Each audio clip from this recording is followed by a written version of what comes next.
fucking first cut. Golly. Welcome to the First Cut Podcast. I'm Rick Gehman, and today we are asking, maybe not answering, but asking the burning questions about 2025. But honestly, we've got a lot more to get to. There's a lot of stuff happening right now that we need to talk about, and helping me to do just that, Mark Immelman is here. Hello, Mark. So many burning questions about 2025. Shucks, man. I'm just trying to make it to Christmas right now. How are you? Well, only 8 days away from that. So looking good from that perspective. Patrick McDonald is here. Patrick. What's up, fellas? Always love this episode. Burning questions. That could have been my memoir in college, if you catch my drift. And happy to be here with you guys for it. I think I do catch your drift. Gee whiz. Any updates from the Carpenter camp? Not yet, Mark, but I'm down here in the Sunshine State, Florida, heeding to your advice of getting a tan. I'm chasing the UV rays.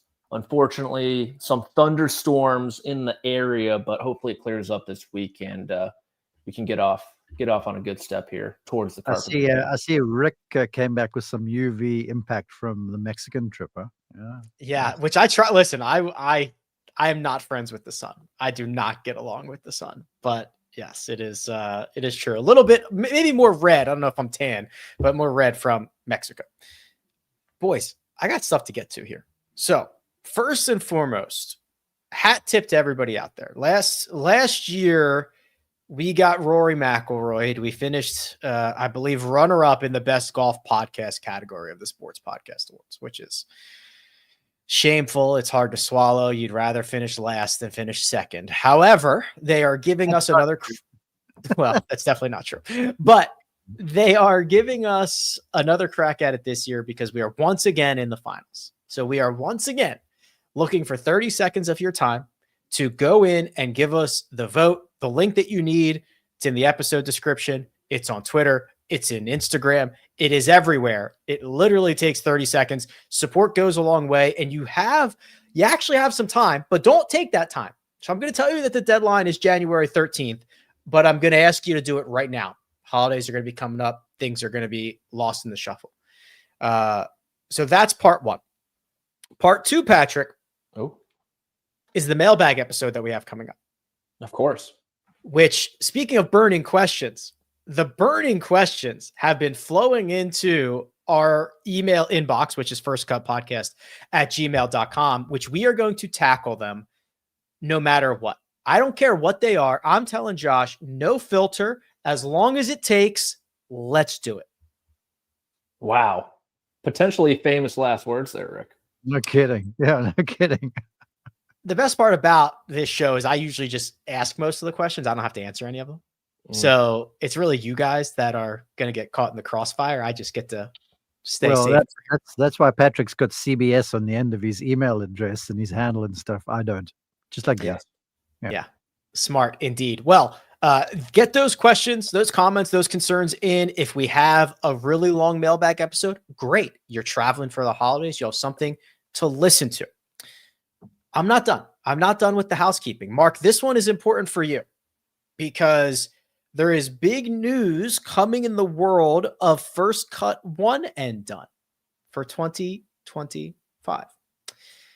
Now, I cannot divulge all of the details, but I want to let you know it's very much in the works. It's going to be the biggest one that we have ever done, and everyone should be very excited about it. Cool.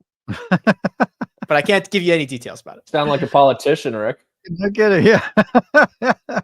Just trust me. Just believe me. Only I can do it, and it's going to happen in the new year. You're going to pay off our student debts as well while you're at it? Cool. You never know. If I had the power to do anything close to that, I would probably not be here talking about golf. Well, there's still a lobby in for you to become the commissioner of the PGA Tour, so we sit with bated breath. I am available. I'll do it. I'll take up the mantle. Or you can become the CEO of the PGA. You could. Even better. C-suite, baby. Let's go. Yeah, I love that. I'm happy to. We'll talk about that in just a second. Now, finally, I swear this is the last thing. This is all important information. This is all has to get out there. the pod schedule for 2025. Oh, We are not going to begin with round by round episodes. The horror. But wow. we're going to go Monday, Tuesday, Friday, Sunday. That'll give us 2 previews, a midweek or a mid-tournament episode, and a recap episode. Very candidly, gentlemen, we're more shorthanded than we've ever been, right? We're out 1 KP.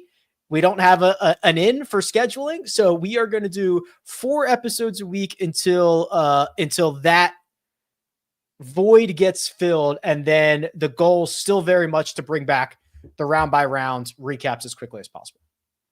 Wow, interesting. Is Josh okay with this? Because, like he has mentioned time and time again, he was really looking to work a lot more in 2025. So I just want to make sure Josh is okay. Josh pitched hour by hour recaps, Yeah. and I had to say, I don't think that's necessary. I think we could just do a couple times a week. Okay.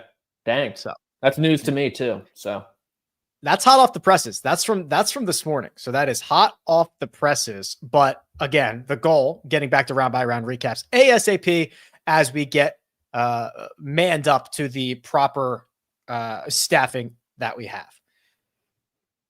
Whew, wipe my brow there. Any questions about that? Any concerns, any comments before I move us on to some more golf related stuff? I'm keen to see how the one and done's going to get bigger. Do we at least know a start date? Is it after the Aloha swing? Everything's got a name now. There's the West Coast swing. There's the Aloha swing. It's the opening drive, Mark. Did you listen to Monahan's 3-minute video today? I actually did, but it will be forever known to me as the Aloha swing. Opening drive. The opening drive is the whole thing. It's all of the West Coast. It's till we arrive in Florida, isn't it? Okay. Clearly, I didn't listen to that video closely enough. I don't know. I'm just I'm tapping. In terms of a start date, there's been a lot of discussion. We are uncommitted. It will either start. It'll either start in Hawaii or it won't. I think that I think Pebble Beach could be an option. The first signature event. I think Sony could be an option. I think Century could be an option. I think all are options. And as Commissioner Jay would say, everything is on the table. On the table. Everything is on the table. Well, let's table this conversation then and move on. Let's get this off the table. All right, gentlemen, tonight on national television, Brooks Koepka, Bryson DeChambeau, Scotty Scheffler, Rory McIlroy will hit golf shots. This is not, and Patrick, correct me if I'm wrong here, this is not, or it is, the latest iteration of the match. This is called the Showdown, which is similar to what we've seen, but it's not this. Is it the same entity? It is not. It is different. Some of the same players behind the match are behind this as well. I believe it's a Redbird Capital venture, but these guys are trying to lean more into the professional game. I think we can all agree the match went way too far towards the celebrities. No offense to the Kelseys, I guess. And so these guys, they want to bring together Live Golf and PGA Tour guys and kind of send them around the world. I believe the second one's going to be in the Middle East. And all 4 guys have equity in this venture as well, all 4 players, that is. And so different from the match, which I bet you guys can't name who played in the match 10 recently. Speaking of celebrities. 100 guys played in it. Yeah. Yeah. Nate Bargatze. That is correct. Blake Griffin. I love that guy. I didn't watch it. Yeah. The great one. Wayne Gretzky. Yeah. Charles Barkley played, didn't he? Okay, I'm standing correctly. Incorrectly. That might be the extent of my guess. That's pretty good. I think that's mostly correct. King Griffey Jr. maybe. And so different, completely different, and get 18 holes. Yeah. All 3 Ryder Cup formats. So yes. So that to me, Mark, is kind of the big thing here. We've seen the matches. Some are 9, some are 12. We've seen some end very early when Bryson when Brooks beat the crap out of Bryson. But what we are going to get are 18 holes at Shadow Creek tonight. That is guaranteed, because the first 6 holes are going to be 4-ball. The second 6 will be alternate shot, and the last 6 will be 2 separate singles matches. So that is a mini Ryder Cup over the course of 18 holes. It guarantees we go the distance, and then whichever team wins 2 of those, or the most of those, will earn the most, or gets the most points, will win the match. Yeah, you should make it like, those movies, the name slips my mind, like a cage match, to say, okay, a loser's league doesn't exist anymore. That would make it interesting. I think about that. No, but sort of jokes just aside, I was hoping there wasn't going to be this, like, okay, we're going to play 1 hole with a 1 club only and stuff. That was fun in the beginning, but in the end, it all became a little too gimmicky. Now, maybe I'm sounding like the Grinch right now before Christmas, but, just when you got 4 golfers of this caliber, just let them set up a hard golf course, let them go. Just play golf, for goodness sake. Stop with all of the bluster around the thing and let their golf clubs do the talking. That's the pendulum, Patrick, that has swung from Nate Bargatze and Blake Griffin to what I think we can all agree, or at least I'll speak for myself. This is what I want to see. I want to see the best players in the world play a really great golf course, and I want them to compete and not have to, like Mark said, yeah, it's cool to see them hit 5-iron 4 times in a row or out of a greenside bunker, but like, I would rather just see them compete, and that's what we're going to get. And I think that this is a pretty strong formula moving forward. I hope it lives up to at least my expectations. I agree when it comes to these exhibition golf series. We want to talk about being a Grinch, Mark. I'm all the way out on these exhibition golf matches. Even this one, I don't really have the juice for, even though they're pushing it pretty hard on socials and whatnot. So I think if you're ever going to get a scenario where people are excited about it, you bring in two teams that don't normally play against each other only 4 times a year. And you will, but I think people hype up in their mind that these golfers are also like world-class entertainers, and they're not really. Like, they're like, oh, this banter is going to be unbelievable. You saw earlier this week, Bryson DeChambeau, like, quick jab to Rory McIlroy, and it's a wildfire. Like, that doesn't take a whole lot of personality to figure that. You just got to be quick on your feet and have a little bit of sense of humor, like Bryson does. So Bryson's going to be great in it, you would think, just given his experience in front of the camera. I mean, there were points at the PGA Championship and the U.S. Open where it felt like Bryson was filming one of his videos, just looking at the camera, celebrating in the face of that. So it'll be good, but I think generally I'm kind of a Grinch when it comes to these exhibition golf matches.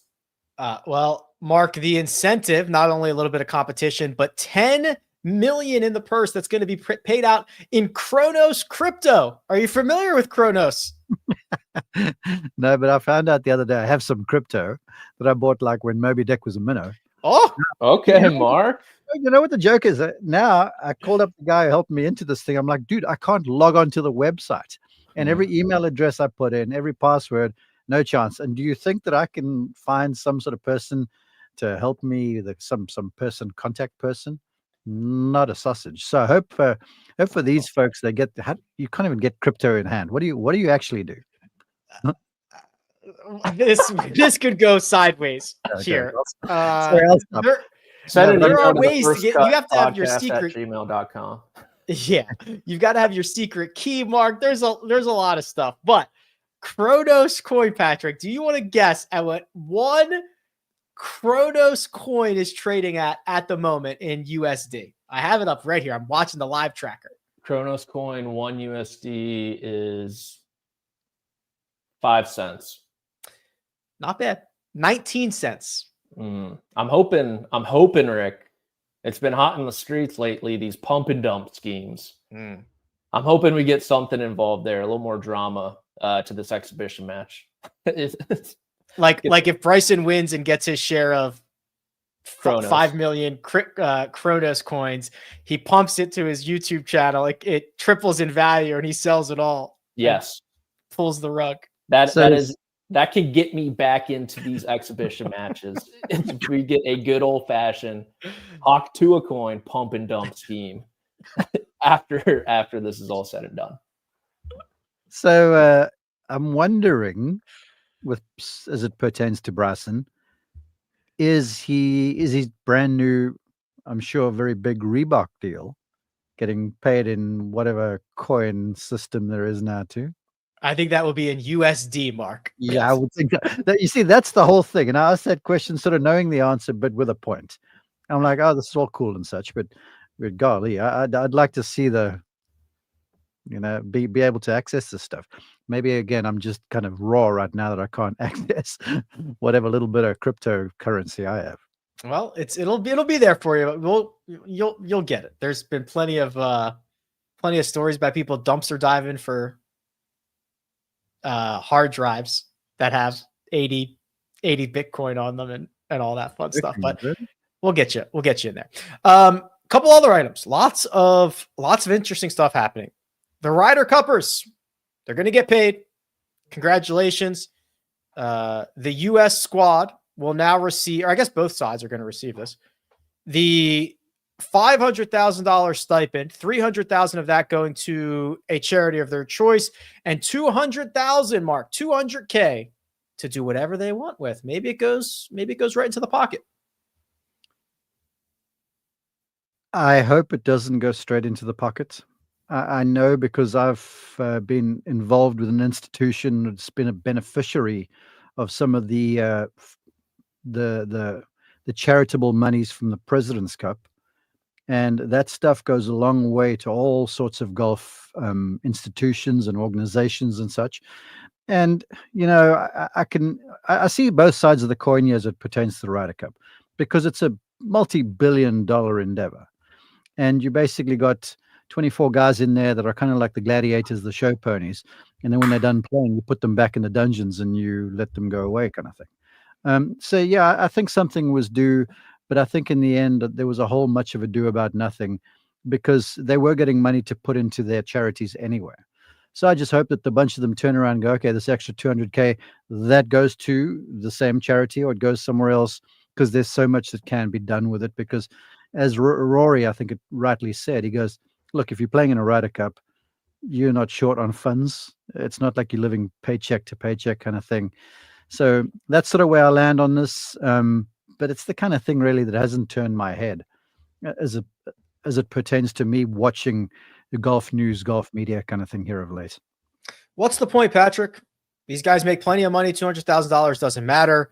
If they're going to turn around and give the other $200,000 to charity, why not just do $500,000 to charity? The option is only an option to make yourself look like a jerk by keeping the $200K that you don't need. This is just a way to quiet people who said they should got paid. This doesn't mean anything. They should either get $5 million or nothing. This means nothing.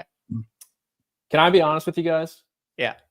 I literally do not care at all about these guys getting paid for the Ryder Cup. I think there's probably 3 types of people that do. The 12 Americans that make the team, the 12 Europeans who can use it as a rallying cry from now until the Ryder Cup, through the Ryder Cup, and those miserable European golf journalists who are just going wild on social media over this. And so, like you said, Rick, it's $200,000. We got guys playing for 10 million Kronos tonight in crypto. We're talking, every discussion in golf this day and age is money, money, money, money, money, money. I'm not batting an eye at $200K at this point. So if you're the Americans, I guess the question is $200,000 worth it to potentially give the Europeans some bulletin board material? And honestly, for a lot of those guys, what is it, like a new car maybe? It probably isn't. All those guys throughout their career probably had, this day and age, over $25 million in earnings, most likely. And so $200K Happy for him. Like Mark said, I hope all 500K goes to charity. It would be brutal if just like one guy doesn't. Actually, kind of funny. Can you imagine? That would imagine golf. You can't say golf Twitter anymore. Golf X. If one person decides to keep the 200,000, that individual will be vilified. I mean, in the court of public opinion, it's going to be crazy. I would love it. That would be the most American thing they could do. And so, all in all, I don't really care. I will clarify just the U.S. squad getting those funds. And as Patrick said, probably to be bulletin board material when we get to Beth Page. Plenty more. We haven't even started the questions, let alone answering said questions. And I've got news about the fall schedule in 2025. We're going to hit a lot more, but first we're going to take a quick break and hear a word from our partners. CBS Sports HQ, giving you college football coverage unlike anyone else. We're talking Big Ten. Pre- and post-game coverage. Are you encouraged with the way that this team responded? Along with breaking news. A lot of movement in the rankings this week. Highlights and expert analysis. That streak could be in jeopardy here. Sure. What was your main takeaway from this game? How impressive was his domination? That really changed the football game. Let's go ahead and have some more fun. Another wild ending. The chaos continues. Turn to CBS Sports HQ. And we're back. The PGA Tour released a 3-minute video of Jay Monahan in front of a camera this morning in which he covered a few topics for 2025. He would say, Mark, they're listening to the fans. They're listening to the fan council about how to improve the product. They've got the creator council now to get in touch with those in social media. They're talking with their sponsors and their partners about any changes to formats. And as he said, not once, but twice, everything is on the table. I found it interesting that he emphasized that. What does he mean by that? What's the implication here? I have to be careful here. First off, it's a real skill to be good on a teleprompter. Okay, I'm going to start there. As far as everything being on the table, I think that might be a nod to, dealings with these multi-billion-dollar industries that the tour is getting into bed with right now. When you got SSG and you got the PIF and all these institutions, lining up, they're going to have their demands. So that means the tour has to sort of curry favor a little bit. So I have to think that there's a little bit of that. In terms of everything being on the table, like we were talking about with this match, you're going to appease about that big an audience when you come with sort of gimmicky stuff when it comes to golf. But your folks that are tuning into ESPN Plus on a Thursday morning or a Friday afternoon in graveyard time, they're not interested in one or other content creator. Sorry. They're there because they want to see if their bets are hitting or not. They want to see if their favorite golfer is playing or not. And that's about the extent of it. And there's only so much that I feel like a person can do. Like this content creator council. I really don't know, short of these people playing in PGA Tour events, how this is actually going to make a difference. Unless they start replacing you and me and Patrick in roles with someone on the golf course or in the booth or whatever the case might be. But that's also going to lose its luster. I've seen a lot of blowback with some of these sort of gimmicky things that shows are trying just to attract a bigger, wider audience. Golf's audience is this. And if you feed that audience exactly what they want, you're going to do fine.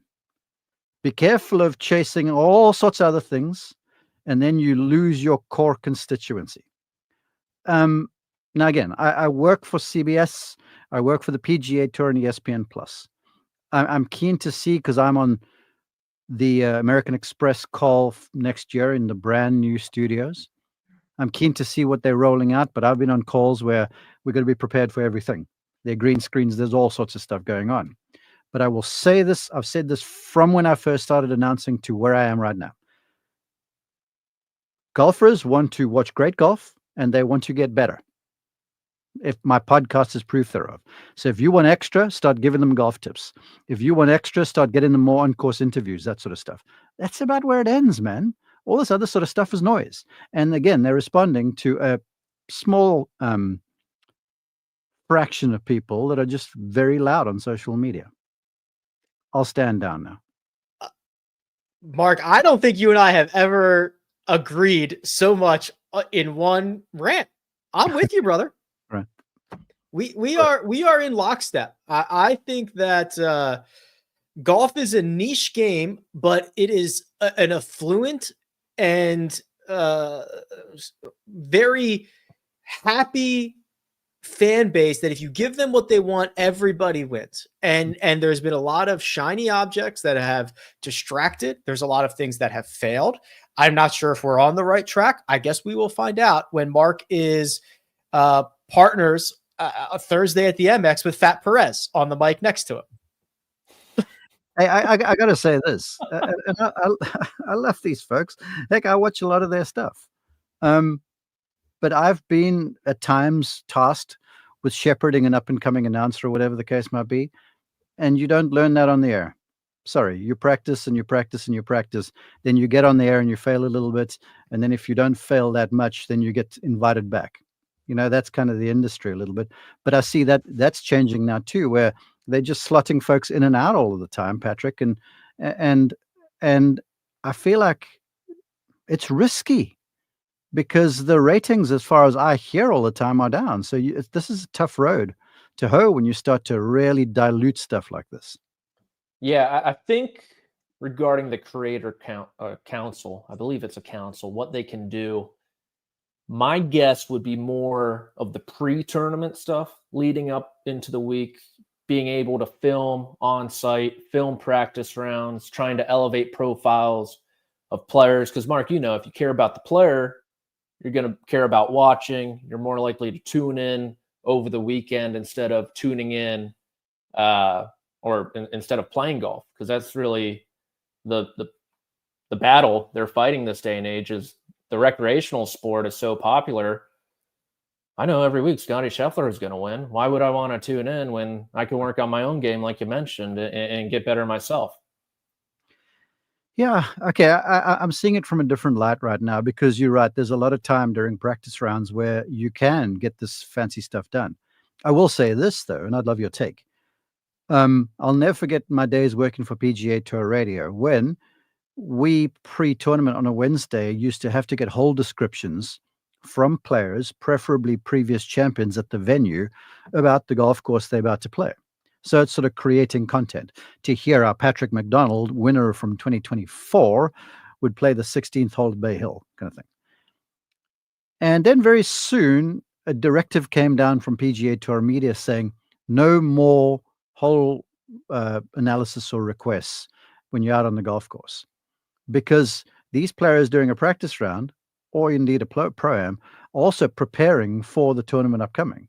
And not all of them are getting in there on Monday morning so they can play a full practice round, get all the work done and stuff to be ready to go for Thursday. The stars, the people that they probably want to hear from, the Rorys, the Scotties, that sort of crowd, they're getting in there Tuesday-ish. If you're lucky, they'll play 9 holes. They'll do the other 9 in the pro-am, then they go and play. So if you're diluting that time, that's going to upset the apple cart a little bit, in my opinion, as well. Yeah, it could. I think the modern player is a little more, the younger guys are a little more willing to share, just given, it helps your brand. Everything's brand focused this day and age, it seems like. So I think, honestly, what you just described is going to be more prevalent this upcoming year, that type of content where, we're with so-and-so here on number 17 of TPC Scottsdale, the drivable par 4. What club are you hitting? Is it going to differ, say, Friday morning, your tee time, as opposed to Thursday afternoon with the different temperature and everything? Where are the X's on your greens book or yardage book and all that stuff? I think we're going to be seeing a lot more of that this year. To that, what I was excited to see the other day was how Scratch Golf, or Pro Shop Holdings maybe, are bringing back the skins game. Now, I remember fondly those days when it was like Arnold and Jack and Fuzzy and Lee Trevino vying for a few $100,000 a hole. Now that's fun stuff, as opposed to keeping, every opportunity on the table available. Yeah. Just this time they'll be vying for a couple coins of Kronos instead of greenbacks. All right, let's Mark, let's get into, I believe, the final or maybe even a couple more news nuggets. The FedEx Cup fall schedule was revealed today. Last year, or this current year, 2024, had 8 events because they introduced the Black Desert Championship as well. Moving forward, Mark, it looks like in 25, one less event, as the Las Vegas resident himself, or formerly known as, Rick, returns to the screen. Rick, Sorry. I saw you on the social webs getting after it. Your beloved Shriners Children's Open, the event Tiger Woods first won, his first win ever on the PGA Tour. No more. I just find it hard to believe that an event that has history, the event that has a lot of professional players who live there, an event that is in a desirable destination, and an event that is held at a course that you completely own and control, which makes the process of running an event, managing it so much easier, that all of those things get the checkbox and the event can fail. I don't know how that's possible. I don't know if that is telling of the state of professional golf. In my opinion, I don't think that event was really ever kind of the Vegas event should be over the top. It should be a lot like Phoenix. It should be kind of crazy. It should be whatever. It never happened. So I don't know if that's just the nature of the way that it was run, but that checks off all the boxes for managing a PGA Tour event, and it's not going to be on the schedule. That's jarring to me. I was shocked when I saw the schedule come out. And, as I just glossed over it, I sort of read the first few names and I was like, okay, well, it's more of the same. And then it took someone in the comments to go, no Vegas. And then I was like, whoa. I was like you. I was somewhat shocked given the history of the event, because this dates back to when, days gone by, and to everything you point out. And then there's the valuable thing where there are 2 in Vegas in the fall where you're unlikely to have weather issues. And you basically can predict when play's starting and when play's finishing. So it's a real easy sort of a setup. And it's easy to travel from. A lot of players live out there. Anyway, so yeah, it was odd. To me, it smacks of CJ, which is obviously the sponsor over there. They've either gone, we want to throw this all into the Byron Nelson and get a date that's in the main schedule. Or maybe they're like, well, we'll just keep our logos on Sungjae and Siwoo and a few of the Korean golfers, because being invested as a title sponsor is a big investment. So I feel like it more has some of that, because we have seen some renaming of events, like Zozo is now the Bay Current Classic, which sounds to me like it should be in Destin, Florida, as opposed to over in Tokyo in Japan. Yeah, there's a lot of shuffling. The Wells Fargo Championship, that's now the Truist. So there's just a lot happening, and it doesn't stop there, Patrick. The PGA Tour is on CEO search, right? Jay Monahan lets us know that they are going to be looking for a CEO. What does that role look like in the current state of PGA Tour golf? This was the most confusing rollout, I think, ever. Like, Josh Carpenter of SBJ first reports on it, and then Jay in his 3-minute speech kind of just throws it there at the end that they're looking for a CEO. And then all of a sudden, Golf Channel's tweeting, oh, we got the head of comms of the PGA Tour on with us right now. It was a recorded interview, by the way, completely scripted. Like, you could see his eyes just moving from left to right as he was being asked these questions, and they didn't explain anything about what the PGA Tour CEO will be, what this means. And so, from my understanding, trying to gather some facts is the PGA Tour Enterprise CEO, which is Jay Monahan. That was kind of like an interim position almost. It was temporary. It was career saving is what it was, right? It was a power grab to ensure he was not going to be booted, and now they actually need somebody to run that enterprise. Well, this isn't under PGA Tour Enterprises. This is under the PGA Tour. Oh, right. Yeah. The CEO position. And so all the C-suite executive positions are under the PGA Tour. And then the enterprise will be run by the board of directors. And so that CEO or that PGA Tour Enterprise CEO position, to me, that was kind of penciled in. And I think they're going to be erasing that.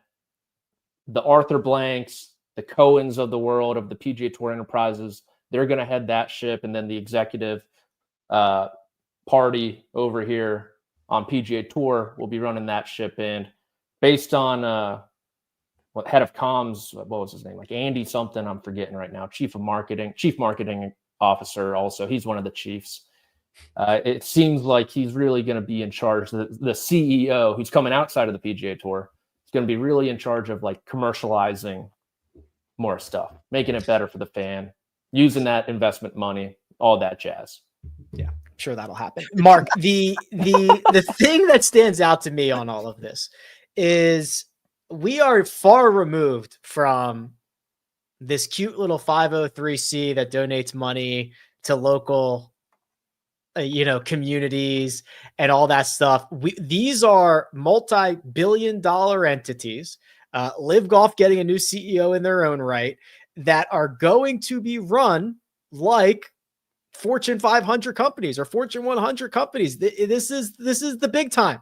I'm having the biggest deja vu moment now with your observation there, because I can, like yesterday, recall Kyle Porter and I at loggerheads about this thing, because he was with a whole Twitter sphere going, the tour just needs to become a for-profit. Mm-hmm. And I was like, you're gonna open up Pandora's box over here when this sort of stuff starts to happen. Be careful what you wish for. Now it's all transpired, and now we're starting to see the ramifications thereof, where you're going to have to use Patrick's analogy, a whole lot of chiefs. And you're going to have one division and another division and another division going on here. And I was on a group thread this morning where someone's like, so what does the CEO actually do? And I was like, wow, are you applying for this? And there was sort of like snickerings about the whole thing. It sort of almost seems to me like, the players moaned enough. And so we put Jason Gore out there to be player relations vice president thereof, or whatever the case might be. So I'm not sure what the CEO role is, but yeah, it's now big business. And someone's as the go-between between all of these huge organizations, multi-billion-dollar organizations, who have all got their fingers in this PGA Tour pie. It's what it amounts to. It's now for profit. Agreed. And I noticed that there is not a CEO of fandom anywhere in there, or a chief fan officer. They're running surveys, Rick. They're running surveys. They're running surveys. That was asked on Golf Channel as well. Who should we all apply? I would love to. And two, I kind of think, hot take, I think Theo Epstein is going to get the job. I don't know why. Don't know how. They will definitely pull tour. They'll definitely pull from TGL like that, like SSG, TGL, like that ecosystem. Yeah. Well, they mentioned the world of entertainment and sports, and I mean, Theo's involved with the tour now, and they said it's not going to be internal, but I think they got to give him more of a front-facing role. None of these guys can talk in front of the TV. No. Well, look, it's all changing, and if it's about entertainment now, because that's what it is. People, if they're paying whatever they are to ESPN to get the ESPN Plus for PGA Tour Live, it's about entertainment now. So I wouldn't be surprised, but with all the rumblings about Golf Channel and stuff, it's going to be somebody out of the broadcasting sort of industry, because that's like the next frontier here that has got to be exploited. Because again, this is for profit. And where's the biggest money in sports come from? Anybody? The rights. The rights. You're right. Yeah. I see a PGA Tour channel in the very near future. I could have told you that 10 years ago, bro. Well, they're gonna buy the Golf Channel. Yeah. Send all those people to the fancy studios where Mark will be for this upcoming year. And makeup and coif. Makeup and coif. Yeah, Mark needs some new makeup people. Get some coiffing. Believe it or not, we have not gotten to the questions yet, which is the point of this episode. But we are going to do just that after we pay the bills, after we pay them. And a quick word from our partners.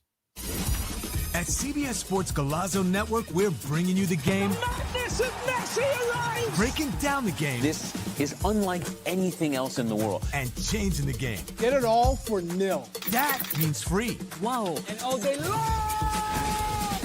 24/7. And we're back. Let's get to the big burning questions into 2025. We all have a handful here. We've actually discussed a couple of these almost indirectly, but Patrick, I just cannot wait. Why don't you start us off with one of your burning questions for 2025? My burning question for 2025 is, will Keegan Bradley play in the Ryder Cup? He is currently world number 12. World number 12. And he's the captain of the U.S. team. So I think I'm sorry, I did it again. Go ahead. He's made it very clear, Mark, that he is only going to play if he is an automatic qualifier. He's not going to pick himself. Now, I wonder if that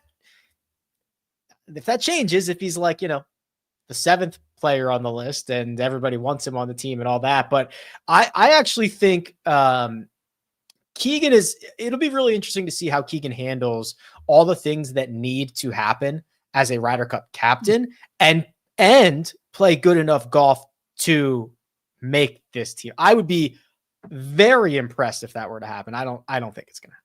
Divided interests turn into a lack of focus.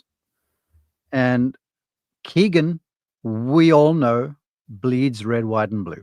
He does. Keegan, I think, has got unfinished business as it pertains to the Ryder Cup. He had his moment in Montreal with playing on the US team there and holding the winning putt, or getting the winning point, I should say. But after the loss in Medina, where the Euros came back, I think that still stings. I feel like that him being left off the team last go around still stings a little bit too. So the last thing Keegan wants to do is go into this Ryder Cup and get a loss. He's not that guy. And so I think he's sort of savvy enough to realize, yes, I should play because I'm one of the best players. But he also realizes that if he divides his interests and he's trying to captain a lineup and then focus on his game, there's just too much on the go. I'm sorry. What Tiger pulled off when he was playing captain down in Royal Melbourne, that was slightly different, I feel like. The Ryder Cup's just a different animal. So does he deserve to play? He should, in my opinion. Captain, I don't think he's going to. I don't think that would be advisable. I agree. If I'm Luke Donald, I want Keegan Bradley on that roster. Of course, yeah. I want him to win so much this year on the PGA Tour. Yeah, or at least like very much in the conversation for as long as possible. Yes. Right? And take that attention away from strategy and prep and anything else and everything else that goes into being the Ryder Cup captain. Patrick, you and I were a little bit aligned on one of these questions. The one that stands out to me revolves around 25 bounce backs. Max Homa comes to mind, by far the worst year of his career in 2024. Jordan Spieth, fresh off of wrist surgery, seemingly healthy, feeling good. And Victor Hovland, a guy who won the FedEx Cup in 2023, didn't play much in 2024. When he did, he didn't play well. And those three stars trying to turn the tide in 25. I'll do you one better, Rick. Here's a list of players who did not win on the PGA Tour in 2024.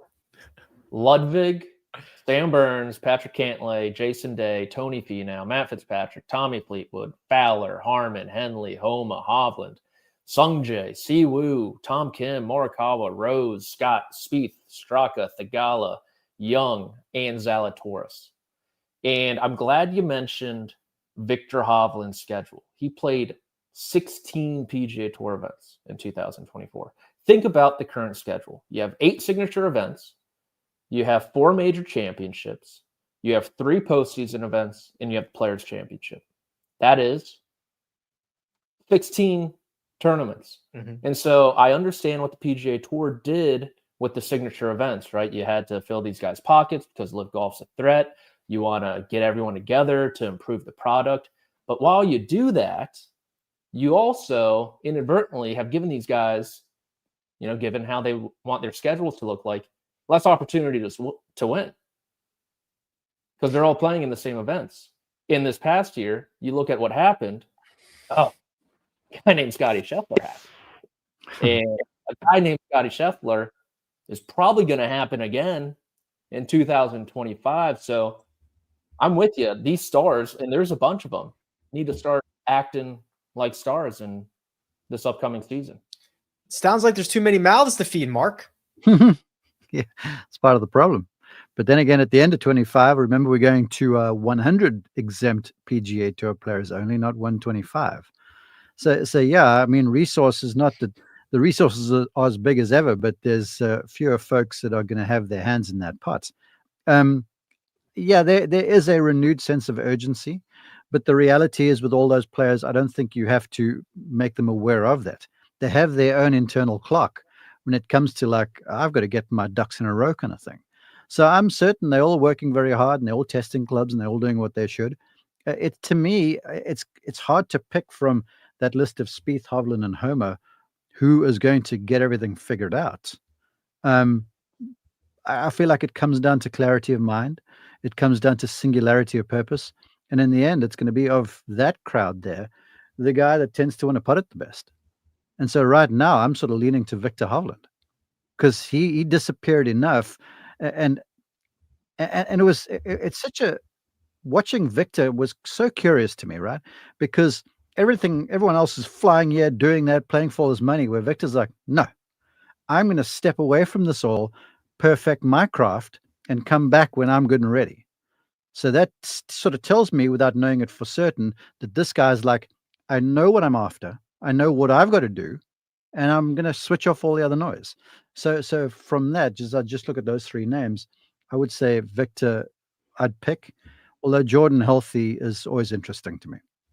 Jordan healthy is interesting. Drove it better than he's ever driven it. There were some breadcrumbs coming down the stretch of 2024 that, if healthy, things could go in a positive direction. Mark, you've got a couple of really interesting questions here. Where do you want to take us next? Well, this is from on the heels of a conversation I had on my podcast the other day with Jeff Leishman, who is the coach of Luke Clanton.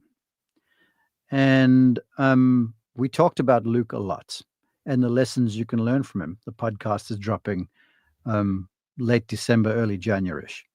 And so I pitched the question to him. I'm like, how many points does he need on the PGA Tour U to earn his card? And if memory serves me, I think it was 3. Mm-hmm. Right? And so I'm like, so when he earns those 3, because it's happening fast, yep, is he turning pro? And Jeff looked at me and he kind of grinned. And I was like, he'd be stupid not to. And I try to sort of dangle the carrot a little bit, or at least chum the water. And Jeff sort of artfully dodged the question. Now, I have my suspicions, but I'd love to know from you experts when he gets those points, because it's likely. Does he go? Does he leave college? Patrick, there is one thing that I always knew as a college athlete around a lot of others that ended up taking on a sport as a profession. You can always go back to school. That is the common refrain. And I know golf is a little bit different because of playing opportunities and things of that nature, but I don't know how in 2025, with the game as good as it is for the players, for a kid who is already in the top 100 and this is not a one-off thing. He's proven that he can hang.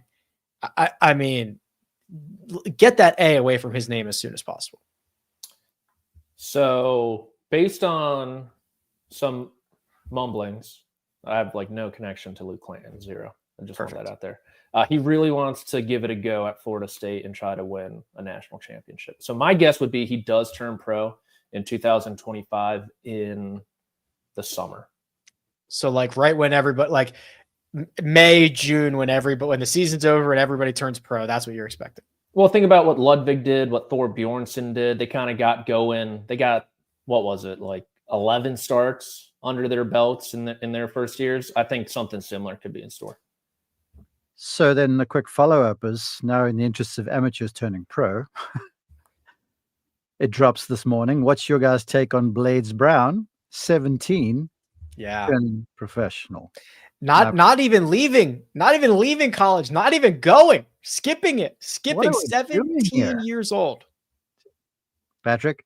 Well, do you really need college this day and age with the YouTube, with the virtual learning? Trade schools, I feel like are on the up and up, right?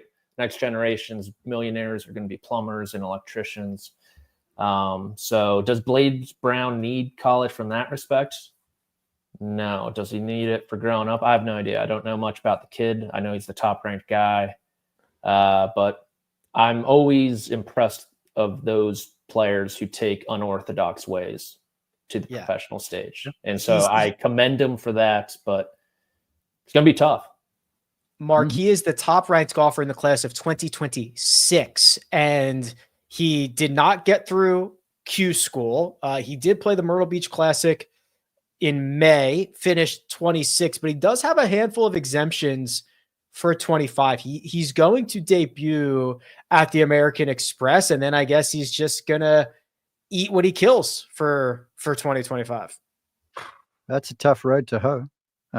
He will, because there's a novelty about him. It's kind of like, an Akshay Bhatia. Our producer Josh brings that up, where Akshay was a wildly talented kid, still is, but it took him a little while, because it's like you're playing with the big boys now, and you can't disappear back to college for a little while and be a star and win a college event or high school event, whatever, then come back at you and get your brain smashed in.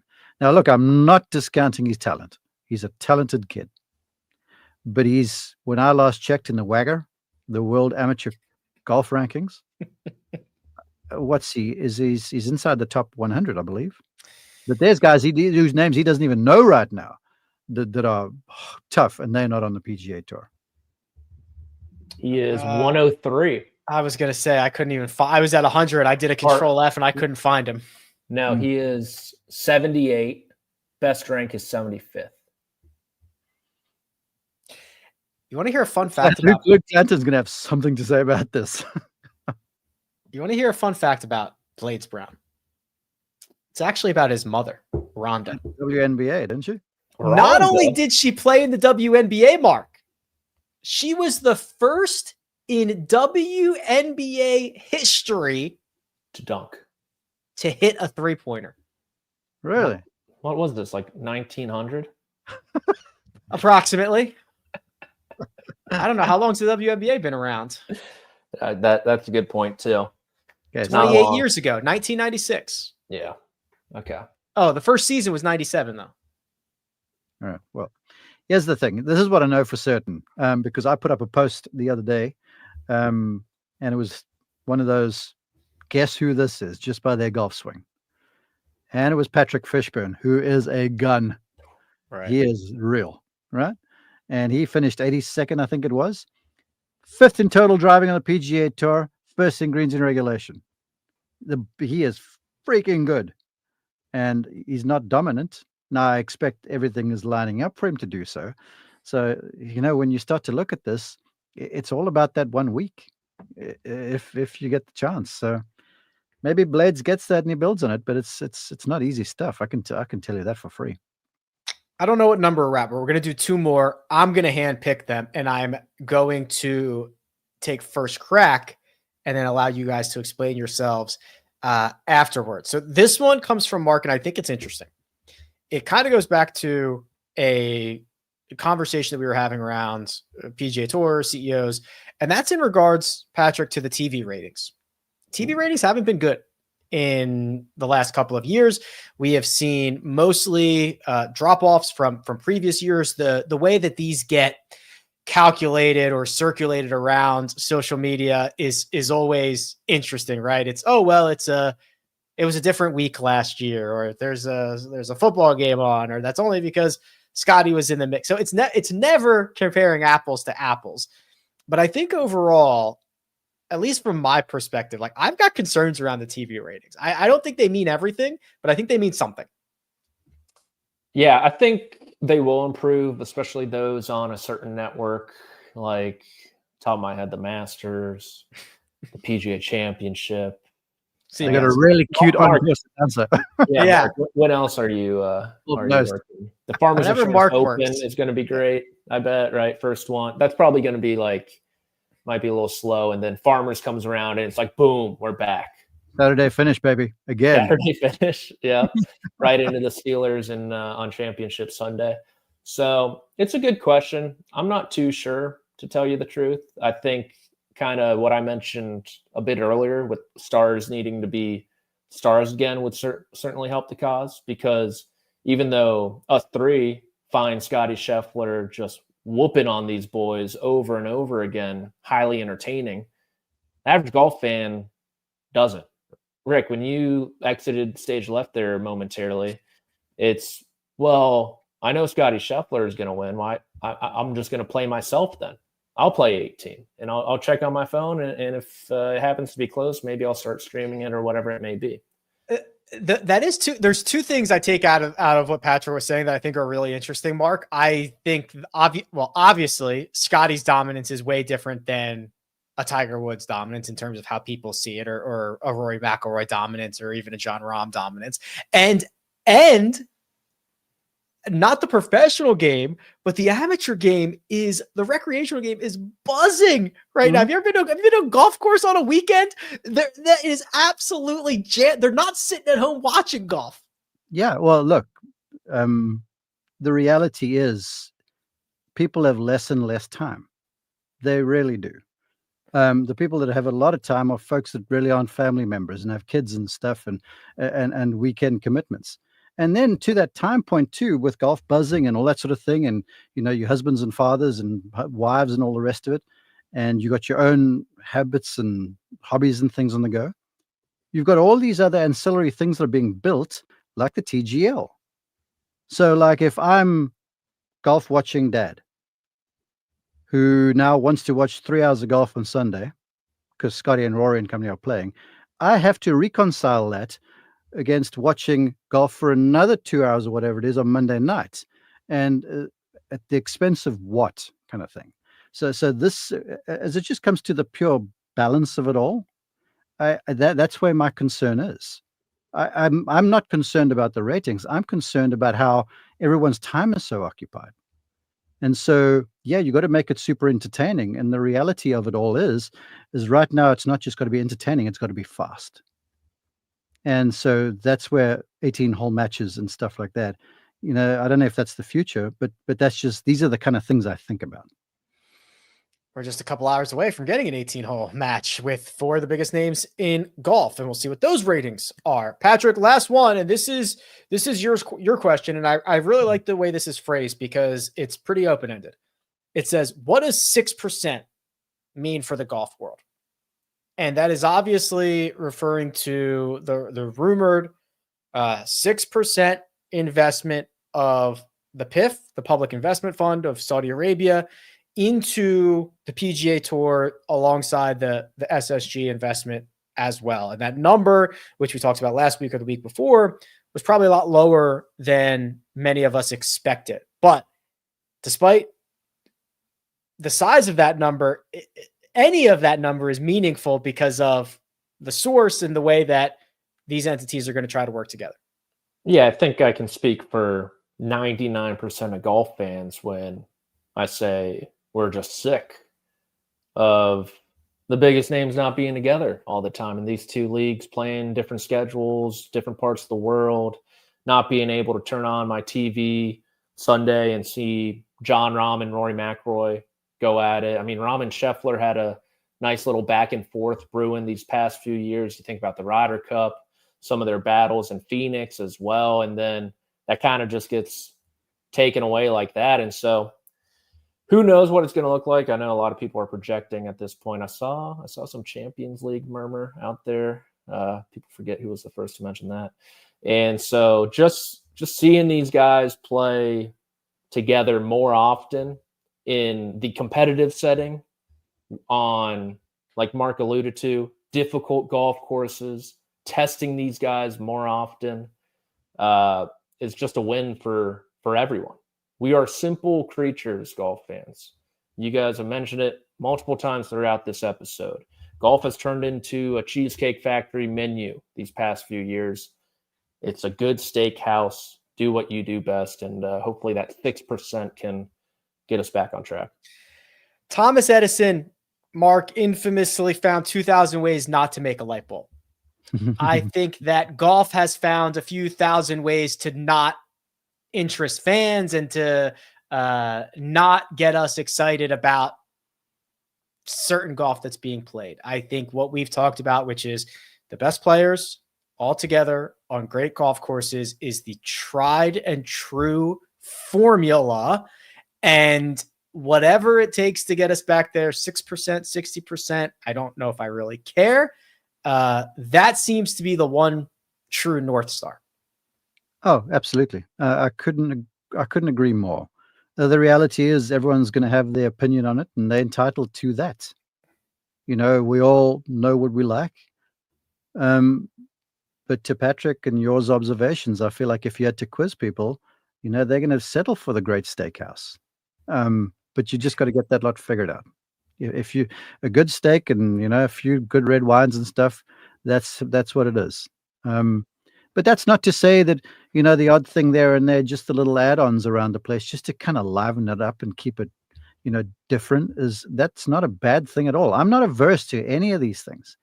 I'm just saying when everyone's getting bombarded from all sides, eventually, it's like decision fatigue becomes a reality. We talked about, I'm going to watch this match this evening or the showdown, because I'm looking forward to this.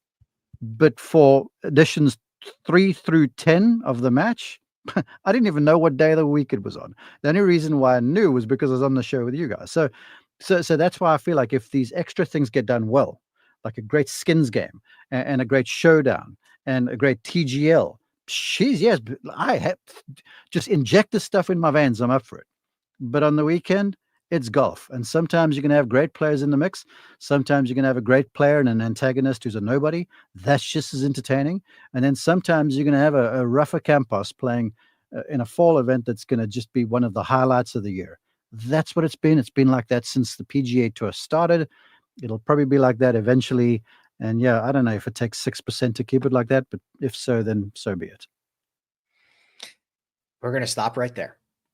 And we are going to once again remind you that the line directly to us is firstcutpodcast@gmail.com. Get them in. We will do a mailbag however long it takes. And other than that, gents, it's been an absolute pleasure rocking with you on this Tuesday. We'll watch a little bit of golf action tonight. And I'm going to thank producer Josh, who does all the hard work behind the scenes. That right there is Mark Immelman. You can find him at Mark_Immelman. Patrick McDonald, P. McDonald, CBS. You can find me at Rick Run Good. This has been The First Cut. We'll catch you next time.